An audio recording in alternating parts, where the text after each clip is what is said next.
Sens. Alors là, c'est assez curieux aussi. Il a des choses quand même un peu curieuses, hein.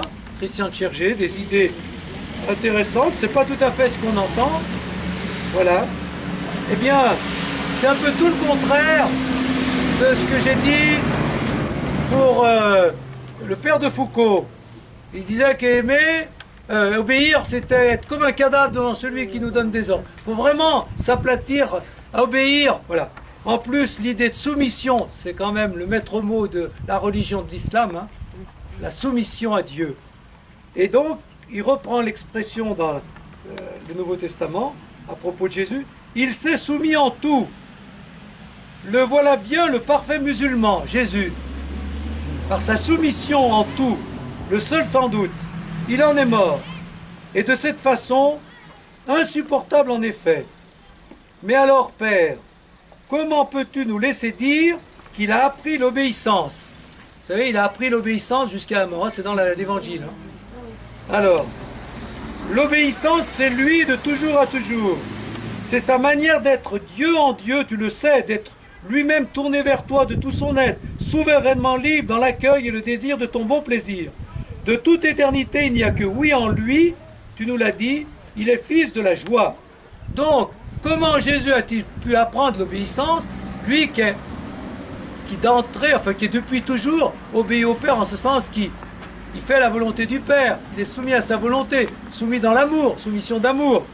Pourquoi il a appris l'obéissance? Ben voilà sa réponse.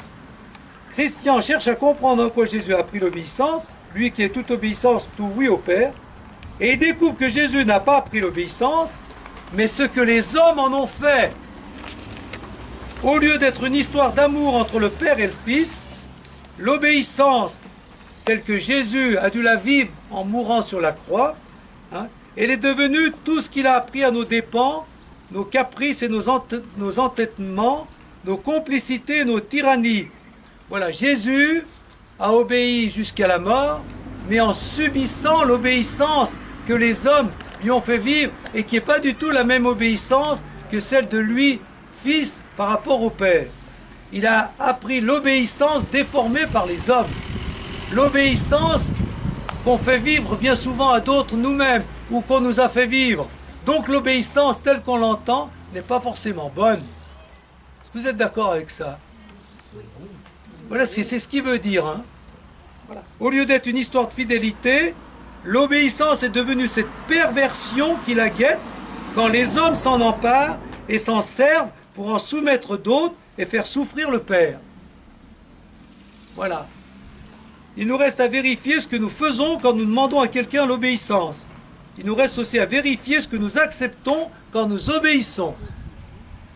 Ça, c'est assez curieux, hein? Il est bien certain qu'il y a des cas où on ne doit pas obéir. Eh ben oui. Hein? Et pourtant, l'obéissance fait partie des vœux religieux. Ben alors voilà, et comment résoudre le problème? Comment résoudre le problème? Obéir à des choses auxquelles on n'aurait pas dû obéir. Eh ben voilà. Est-ce qu'on doit toujours obéir à son évêque? Non, non, non. On doit avoir une obéissance, oui, mais... Et à son supérieur? Non plus. Eh ben non plus. Eh ben voilà, c'est un peu ce qu'il veut dire. À Dieu, on doit obéir. On doit obéir à Dieu. Et l'obéissance à des hommes n'est pas forcément une obéissance à Dieu, justement, mais on peut aussi, à ce moment-là, il y a quand même un bon dosage. Hein. Ouais. Ouais, ouais. Jésus, dans sa passion, a plutôt subi que obéi. Je pense. Eh bien, c'est un peu ce qu'il veut dire. Je pense. Moi, ça me fait beaucoup réfléchir. Il a obéi au Père, mais il a subi ce que les hommes. Voilà. Il a subi parce que voilà. Parce qu'il ne pouvait pas faire autrement. Il pouvait peut-être pas, il pouvait pas faire autrement, mais voilà. Comment? Quelqu'un dit quelque chose, je vois pas, mais j'entends. Non mais, donc ça veut dire que quand même l'obéissance, quand vous avez une autorité, votre autorité, elle peut être une autorité tyrannique, une autorité pervertie, hein, qui fait subir, voilà, simplement, donc l'obéissance n'est pas forcément bonne. Subir et obéissance, c'est pas à peu près pareil. Comment?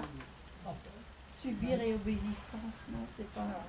Ben, vous avez trois mots sur lesquels il faut jouer: soumis, se soumettre, Ouais. Subir et obéir. Obéir, normalement, c'est très positif. C'est écouter.